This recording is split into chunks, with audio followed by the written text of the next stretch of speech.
नमस्कार, म कावेरी पौडेल। साँझ 6 बजेको प्रदेश समाचारमा तपाईलाई स्वागत छ। सबैभन्दा पहिले प्रमुख प्रदेश समाचार।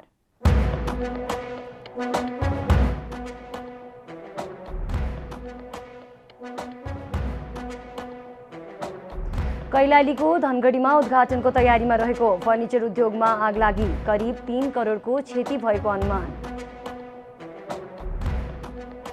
रासायनिक मल विस्थापित गर्न नवलपुरको देवचुलीका किसान जैविक मल उत्पादन गर्दै मल उत्पादनका लागि गडेउला पाल्न सुरु। र बाराको सिमरा रङ्गशाला ठेकेदारको लापरवाहीका कारण अल्पत्र, निर्माण सम्झौताको रकम भने भुक्तानी दिइसकेको जानकारी।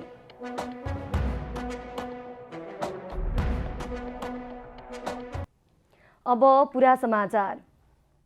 कैलालीको धनगढी उपमहानगरपालिका 4 चटकपुरमा उद्घाटनको अन्तिम तयारीमा रहेको आलोक मल्टिकन्सन फर्निचर उद्योगमा आगलागी भएको छ। धनगढी उपमहानगरपालिका, गोदावरी नगरपालिका लगायतको दमकल, नेपाली सेना, सशस्त्र प्रहरी, नेपाल प्रहरी र स्थानीयहरूको संयुक्त प्रयासमा आगो नियन्त्रणमा आएको छ। आगो नियन्त्रणमा आए पनि केही फर्निचरका सामग्री बाहेक सबै जलेर खरानी भएका छन्। भोजराज भट्ट र पदम भण्डारीले सञ्चालनमा ल्याउन लागेको उद्योगमा आगलागी हुँदा 3 करोड बढीको क्षति भएको बताइएको छ। उद्योग सञ्चालकले सुदूरपश्चिमका 9 जिल्लामा आफ्नो उत्पादन आपूर्ति गर्ने गृह कार्य थालेका थिए। अगाडिको भागमा सोरुम र पछाडिको भागमा उद्योग रहेको सो उद्योगमा हालसम्म 22 जना कामदार कार्यरत रहेको बताइएको छ। उद्योग भएको स्थानमा वेल्डिङको काम भइरहेको र त्यहाँबाट निस्केको आगोको झिल्काले आगलागी भएको हुन सक्ने प्रारम्भिक अनुमान गरिएको छ। भोजपुरको तिम्माका सङ्गम राईले जडीबुटी खेतीबाट राम्रो आम्दानी गरिरहनु भएको छ। 45 लाख लगानीमा सतुवा तथा अन्य जडीबुटी खेती गरेर सङ्गम सफल उद्योगी बन्नु भएको छ।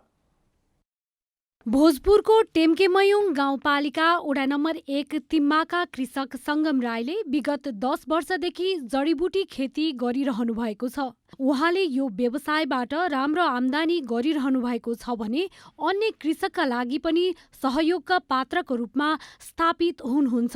सङ्गमले 45 लाख लागतमा करिब 5 रोपनी क्षेत्रमा 35,000 सतुवाको नर्सरी गर्नुभएको छ। मेरो 15 लाख जति आम्दानी हुन्छ। त्यो भएकोले युवाहरूलाई चाहिँ म के भन्छु भने कुनै पनि तपाईँको चाहिँ बाँझो कुचो रहेको जग्गालाई तपाईँको सदुपयोग गर्दाखेरि तपाईँको चाहिँ साथ सहयोग तपाईँको चौतर्फी रूपबाट चाहिँ हामीले लिन पनि सकिन्छ, सल्लाह सुझाव लिन पनि सकिन्छ।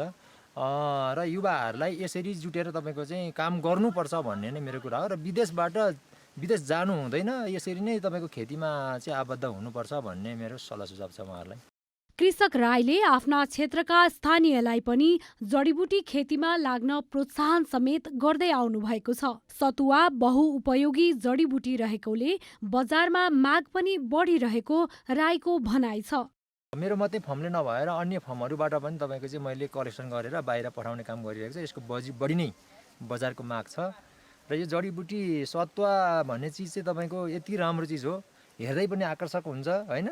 र तपाईँको औषधि तपाईँको त्यसको माथिको दानाबाट तपाईँको निस्केको त्यो रातोपन हुन्छ, त्यो भाग नै तपाईँको खाँदा पनि राम्रो भयो।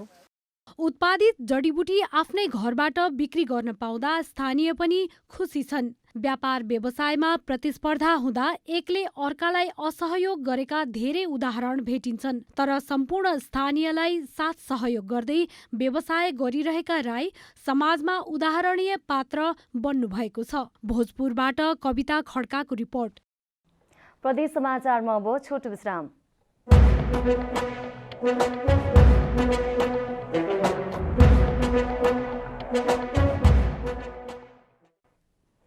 प्रदेश समाचारमा अब थप समाचार। रूपन्देहीमा बायोफ्लक प्रविधिमा आधारित माछा पालनको व्यावसायिक रूपमा सुरुवात भएको छ। तिलोत्तमा नगरपालिका 3 युवाले नेपालमै नयाँ प्रणालीको रूपमा रहेको बायोफ्लक मार्फत माछा पालनको सुरु गरेका हुन्। रूपन्देहीको तिलोत्तमा नगरपालिका वडा नम्बर 13 बनकट्टीमा 3 महिना अघिदेखि बायोफ्लक ट्याङ्कमा माछाका भुरा राखेर 3 युवाले सुरु गरेको माछा पालन सफल भएको छ। परीक्षणका रूपमा 700 टिलापिया जातका माछाका भुरा राखेर पहिलो चरणको ग्रेडिङ गरेर माछा पालिएको छ। हामी चाहिँ अहिले यो बायोफ्लक प्रविधि अन्तर्गत माछा पालन गरिरहेका छौँ। यो प्रविधि भनेको चाहिँ जमिनलाई नबिगारिकन, जमिनलाई नखनिकन ट्याङ्कमा माछा पालन गर्ने प्रविधि हो र यसमा चाहिँ 0 वाटर एक्सचेन्ज अर्थात् हामीले पानी नफेरिकन माछा पालन गर्ने गरिन्छ। करिब 35 लाखको लगानीमा सुरु गरिएको बायोफ्लक मार्फत माछा पालन वैज्ञानिक प्रविधिमा जमिन नबिगारिकन सतहभन्दा माथि ट्याङ्क मार्फत बढी घनत्वमा माछा पालन गर्न मिल्ने प्रविधि हो। पानीमा सूक्ष्म जीव ब्याक्टेरिया उत्पादन गरी माछालाई बाँच्न मिल्ने वातावरण यो प्रविधि मार्फत तयार गरिन्छ। यो टङ्की बनाउनको लागि चाहिँ हामीले एउटा मेटलको फ्रेममा हामीले टार्पोलिनको प्लास्टिकको लगाएर यो टङ्की बनाउने गरिन्छ। यसको खर्च चाहिँ तपाईँको सम्पूर्ण मेटलको फ्रेमदेखि यो तारपोलिनको खर्च चाहिँ तपाईँको 35,000 को सेरोफेरोमा आउने गर्छ। यो अक्सिजनको जुन सिस्टम छ नि यो यसको खर्च चाहिँ बेग्लै आउँछ। बायोफ्लक प्रविधिमा थोरै जग्गा भएकाले माछा पालन गर्न सक्छन्। थोरै जग्गामा धेरै पाल्न मिल्ने र निकाल्न सजिलो हुन्छ। जुन माछाको माग बढी छ त्यसलाई लक्षित गरेर माछा पालन गर्न सकिन्छ। परम्परागत रूपमा माछा पालन गर्दा एक कट्ठा जग्गामा 150 केजीदेखि 300 केजीसम्म मात्र माछा पालन गर्न सकिन्छ। तर यो प्रविधिमा सोही बराबरको जग्गामा 6000 केजीसम्म माछा उत्पादन गर्न सकिन्छ। रूपन्देहीबाट प्रतीक पौडेलको रिपोर्ट। कृषि बालीमा प्रयोग हुने रासायनिक मल भारत तथा बंगलादेशबाट आयात गर्नुपर्ने भएकाले नवलपुरका किसानले जैविक मल उत्पादन थालेका छन्। जैविक मलले माटोको संरक्षण गर्नुका साथै मानव स्वास्थ्यमा असर नपार्ने भएकाले किसान यसतर्फ आकर्षित भएका हुन्।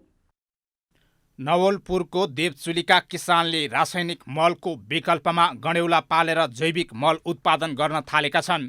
प्राङ्गारिक मिसन कार्यक्रम 2076-77 अन्तर्गत कृषि ज्ञान केन्द्र तनहुको अनुदानमा देवचुली नगरपालिका वडा नम्बर 10 को शीतल छहारी कृषक समूहका किसानले गणेउला पालेका हुन्। समूहमा आबद्ध एक घर एक सदस्य अनुसार 46 सदस्य मध्ये पहिलो चरणमा 8 जना सदस्यले पालेका गणेउलाले मल उत्पादन गर्न थालेका छन्। पोली ब्यागमा बेमौसमी बिरुवा जमाएर गणेउला मल ज्यादै नै प्रभावकारी रहेको बताउँदै गणेउला मल नर्सरीमा बेर्ना तयार गर्दा र बेर्ना रोप्ने ठाउँमा हाल्दा राम्रो हुने गर्दछ।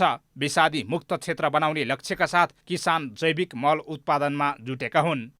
यो हाम्रो चाहिने गणेउला मल उत्पादनको लागि हामीले 8-9 वर्षदेखिबाट हामीले अर्ग्यानिक गर्दै आएका थियौँ र रासायनिकलाई चाहिँ निवारण गर्नको लागि गणेउला मलले 15-16 तत्त्वहरू लिन्छ र माटोलाई उर्वरा बनाउँछ र अर्ग्यानिकबाट चाहिँ स्वास्थ्यको लागि पनि राम्रो हुन्छ भनेर हामीले यो गणेउला मल उत्पादन गरेर अगाडि बढिरहेका छौँ र यसबाट सक्सेस हुँदैछ भन्ने कुरा पनि अनुभव गरेका छौँ। गणेउला मलले माटोलाई खुकुलो बनाउनुका साथै बिरुवालाई चाहिने हावा, पानी, तापक्रम, आर्द्रता लगायत खाद्य तत्त्व समेत सहजै दिन सक्छ। देवचुली नगरपालिकामा गणेउला मलको विस्तार गर्ने कार्यक्रम हामीले सञ्चालन गरेका छौँ, जस अन्तर्गत गणेउलाले माटोमा रहेको खाद्य तत्त्वहरूमा गणेउला मल उत्पादन गर्ने र सँगसँगै खाद्य तत्त्वहरूको सप्लाई गर्न सक्ने सम्मको क्षमता राख्ने हुँदा यो गणेउला मलको विस्तार हामीले बिस्तारै गर्दै लैजाने र रासायनिक मलको प्रतिस्थापन गर्ने भन्ने कार्यक्रम चाहिँ हामीले सञ्चालन गरिरहेका छौँ। देवचुली नगरपालिकालाई विषादी मुक्त नगरपालिका बनाउने नीति अनुरूप जैविक मल उत्पादन कार्यलाई ओडामा विस्तार गर्न सके रासायनिक मल खरिद गर्दा बाहिरिने ठूलो धनराशि बचत हुने स्थानीयको भनाइ छ। नवलपुरबाट खगेन्द्र पराजुलीको रिपोर्ट। प्रदेश समाचारमा अब छोटो विश्राम।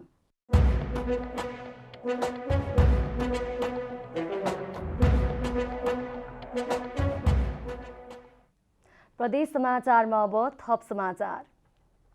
बाराको जितपुर सिमरा उपमहानगरपालिकामा रहेको सिमरा रङ्गशालाको प्याराफिट निर्माण कार्य अल्पत्र परेको छ।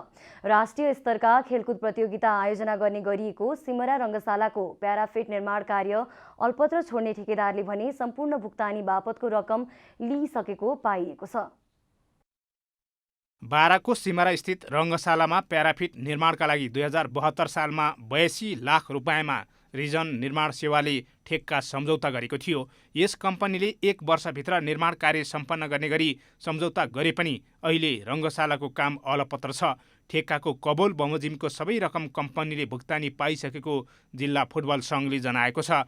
निर्माणाधीन 2 वटा प्याराफिट मध्ये रिजन निर्माण सेवाले प्याराफिटमा रेलिङ र सेफ्टी लगायतका काम अलपत्र छोडेको छ भने अर्को ठेकेदार कम्पनी सुमन निर्माण सेवाले 35 देखि 40% मात्रै काम सम्पन्न गरेको छ।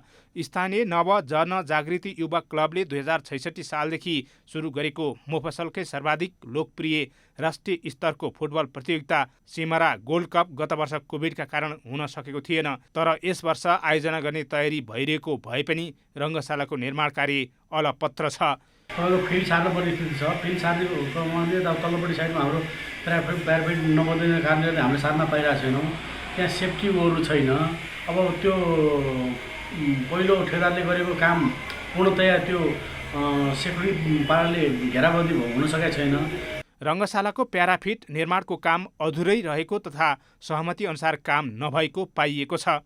जानकारीमा आएअनुसारले यो चाहिँ केन्द्रीय बजेट नेपाल सरकार युवा तथा खेलकुद मन्त्रालय अन्तर्गत राष्ट्रिय खेलकुद परिषदको बजेट यो 86 लाखको बिलोमा 66 लाखको बजेटमा चाहिँ नि बिलो बजेटमा भएको कन्ट्र्याक्ट हो यो। त्यो ठेकेदार साहबकै मुखबाट चाहिँ हामीले सुन्यौँ कि हामीले भुक्तानी लिइसकेका छौँ, काम भइसकेको छ भन्ने हिसाबले चाहिँ उहाँले चाहिँ कुरा गर्नुभयो, त्यसरी हामीले थाहा पायौँ।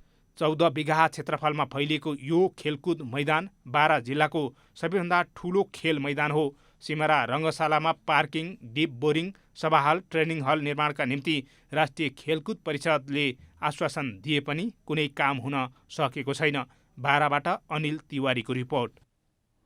अन्त्यमा प्रमुख प्रदेश समाचार।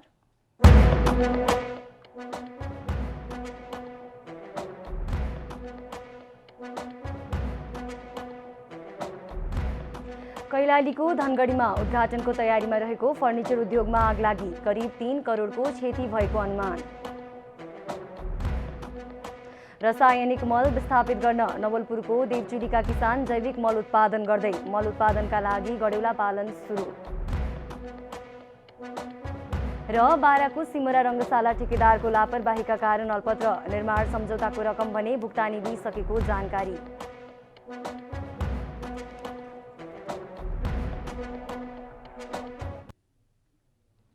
प्रदेश समाचार अहिलेलाई यति नै। जनताद्वारा जनताका लागि प्रसारित जनता टेलिभिजनका कार्यक्रमहरू युट्युब, ट्विटर, फेसबुक र हाम्रो वेबसाइट जनतासमाचार.com मा पनि पढ्न र हेर्न सक्नुहुनेछ। सूचनामा तपाईको सहभागिता, समयमा समाचार हाम्रो प्रतिबद्धता। नमस्कार।